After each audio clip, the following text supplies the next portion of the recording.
Good rising, good afternoon, good evening, or good night. I am Taylor Andre. Waking up with Taylor Andre has absolutely nothing to do with the time of day we link up, but about waking up your third eye with unorthodox conversations leading to universal consciousness. She's back and better than ever. I wouldn't We say have that. Joanna, Allison in with us. We've had this conversation several times in the past. The Volunteers Lawyers Project. For over 40 years, the VLP has strived to give equal access to representation for people of Greater Boston, standing up for those who are from lower income households and are in need of legal aid. So their efforts are propelled by a strong team of volunteers, of professional attorneys. These aren't the courthouse, I'm gonna take your case and never call you back. These are attorneys with reputable names that are investing their time in a community to answer your questions and to help you navigate the system that, unless you have a law degree, you do not understand at all. And so thank you so much, Joanna, for joining us today. Can you please break down for us what exactly is the Lawyers Volunteer Project, and who qualifies? Because everybody says income or affordable, and sometimes it's unaffordable, and sometimes it costs ridiculous amounts of money, and sometimes you have to literally be making no money to get any type of assistance. Well, first of all, thank you very much for having me back again and for helping us to get the word out about VLP and our services to the client community. So VLP is our money amount, the income amount that a person can have is 200% of the poverty level. The federal poverty guidelines are put out every year by the federal government. And so that's about, for a family of one, that's about $14,000. And it goes up if you have other members of the household. It is the full amount of income into the house, but it's fairly low, but it's not zero income. So I would say do not screen yourself out because you think you might have too much money. Let us do that screening when you reach out to VLP.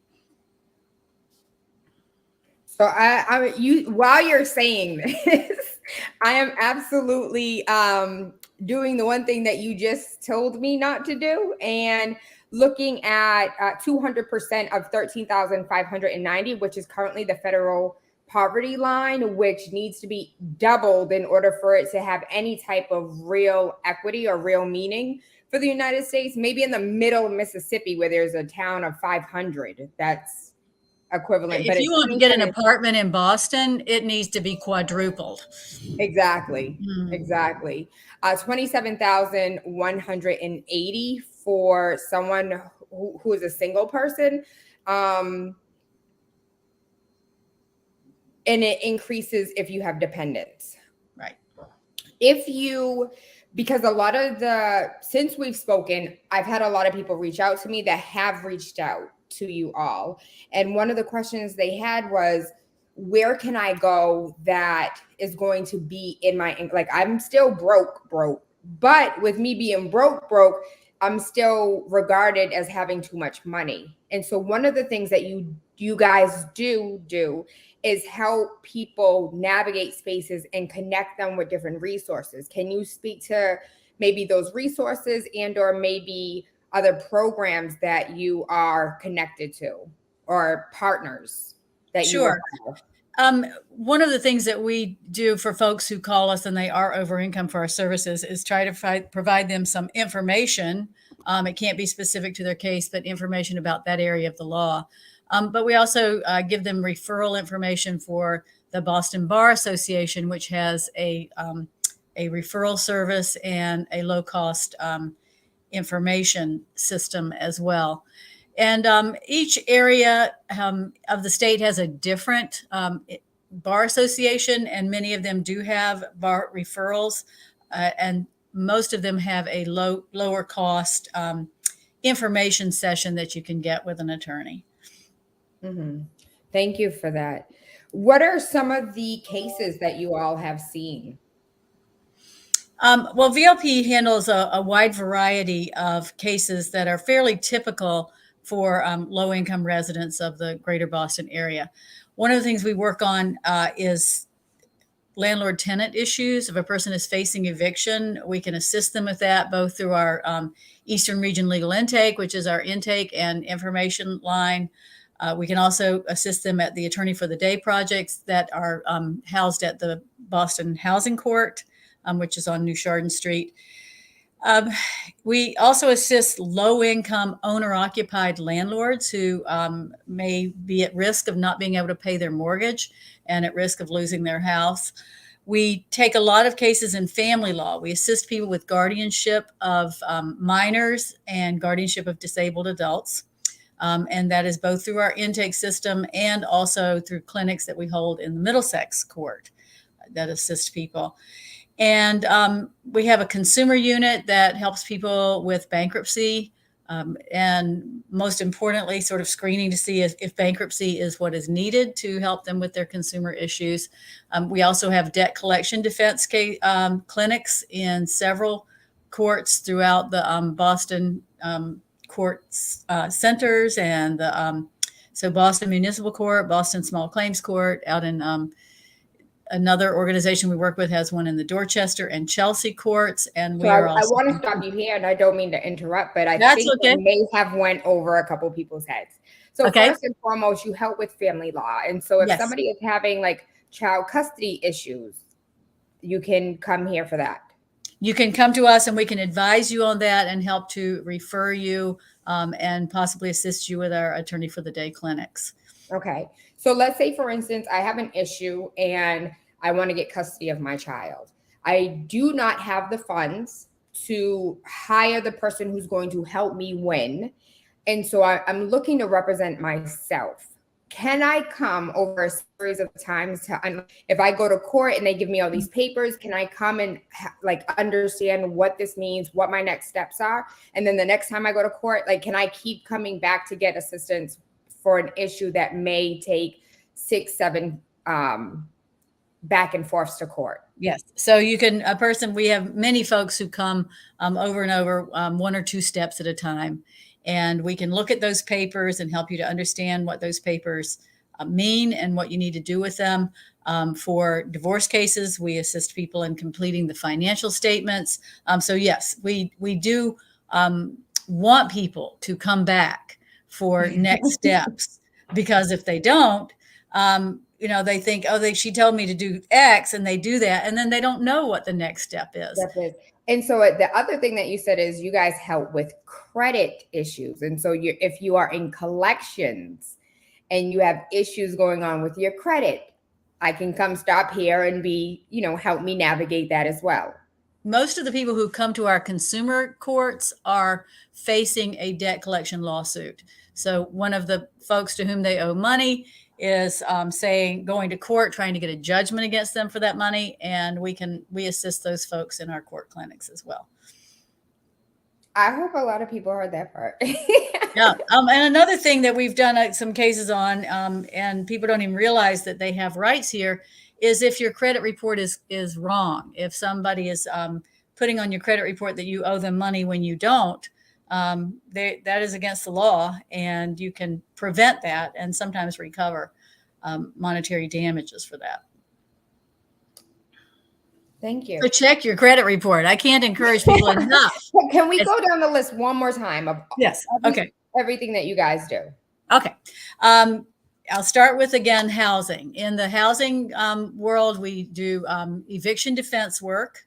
And as part of eviction defense, if we are trying to have a person help them keep their housing, oftentimes there are bad conditions in that apartment, and we can we fold that in as part of this eviction defense case. We assist owner-occupied, low-income landlords of 2 or 3 family houses. So this might be a person who bought a 2-family thinking, hey, I'll pay my mortgage with my rent. Mm-hmm. They have to qualify income-wise. They have to live in the house. We can assist them in evictions, but also in trying to save I'm the so mortgage. sorry, because I'm thinking about how many elders that we have. So if we have an elder that gets SSI and it is over like 30,000, they're at like 35,000 for SSI, you guys wouldn't be able to help them? They won't, if it's SSI, it will not be over 35,000. If they are receiving Social Security and it's over income, then we would not be able to assist them, but we could refer them to some low cost organizations. Okay. Okay, I'm sorry I interrupted you. That's okay. So that's the housing folks. And what we're doing now in the housing is helping a lot of people access rental assistance, both whether we're assisting the landlord or the tenant in the case. Oftentimes rental assistance will cure the problem and people can keep their housing and the landlord can keep their pay their mortgage and keep their house. So a lot of what we're doing with, particularly with one section of the office, is working on these RAFT. It's called RAFT, rental assistance payments, and also some mortgage assistance when it's available. Mm-hmm. All of these things depend on their being available. So the last time I checked, RAFT didn't have any more money. You're telling me that RAFT has money now. Yes, RAFT does have money now. Oh, they got a new cycle re-up. Mm-hmm. Mm-hmm. So people should really, people should really look to RAFT and make those applications, because when you make an application for RAFT, it can stay an eviction case pending, waiting for that application to be answered. It can put it off, and so you may be able to catch up on your rent. The landlord then is able to catch up on their mortgage, and everybody is happy. For it. So. In our consumer unit, we have debt collection defense clinics in several courts. So if a creditor is suing you to get a judgment for money, whether or not you actually incurred that debt, we can assist with that in our consumer court clinics. And what I said before is that there are courts that we are present in, and then Greater Boston Legal Services is present in a couple of more courts. So make sure you check us and you check GBLS to see if we are in your court and what day. One of the things that I have not seen, could you please have sent over me a flyer that has all of the points that you guys hit with? Sure. I'll have Vito send that over to you. That you have. Mm-hmm. Thank you. I appreciate that. So I'm just trying to think of different scenarios. And if you guys have a scenario, please throw it out there. So let's say I'm trying to sue a company because they had a price on an item, but that price wasn't the actual price. That's false advertising. Can I come to you to do my own consumer claim, I guess? Well, you can reach out to our advice, intake and advice line, and get information on that. And we can, we cannot, because we depend on volunteers, we can't guarantee that we could get you an attorney to assist you in that. And so we prioritize defense, people who are facing a lawsuit themselves. But you can certainly call for advice and information and advice, and we can guide you to places where you can find the information on these. So you're saying, regardless of what question I have, to at least call. Don't screen yourself out. Yeah. So if you can't help, you may have somebody that you can refer to me to that does have the answer. Right. When it comes to attorneys, what is the typical cost of an attorney? An average cost of any attorney, because attorneys have specialized in different fields like doctors. Right. I'm not an expert on that because I don't charge people for my services, but I think what we find out there when we start to value the gift that they've given or the donation that they've given, it's anywhere from $250 an hour to $400 an hour. I mean, of course, there are people who work on larger, more corporate, and their hourly fee would be much greater than that. But for the kinds of things that we do, they're $250 to $400. There is an organization that takes people on what's called a low bono basis, and that's called Justice Bridge. They do housing cases on low bono, and that is a sliding scale fee. But it starts at a level that a person who's 200% of the poverty level would say they can't afford it. Okay, that's fair. So, what haven't I covered? Because I feel like we talked about all that it is that you do, but I do want to make sure that people hear us and are mindful of the owner occupied. So, if you are an owner and you occupy the house and you have a fair, can we play with the numbers a little bit? Sure, we can try. Um, Actually, Donna is coming on after me, and she mhm. really has this. This is her thing. If you're a Oh, this is so landlord, she has that down this pat. is That's a her question for thing. Yeah, Donna. yeah. So I did, and when I was going through that list again, the second time I didn't get to family law, and that's guardianship cases. We get a lot of guardianship cases, particularly where a person is trying to keep a kid in school, and they are taking care of this child, but they need guardianship to be able to sign them up for school. What I would say is don't screen yourself out.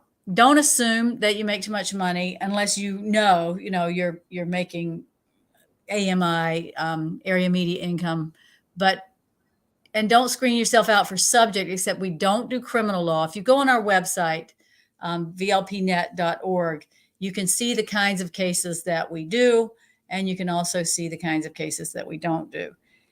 Also on our website, you will find access to our online intake, and that allows a person to complete an application for services or information, and we will certainly get back to everyone who comes in through our online intake. And if we can't assist you, we do the same thing we would if you'd called in, which is to provide you with the information and referral.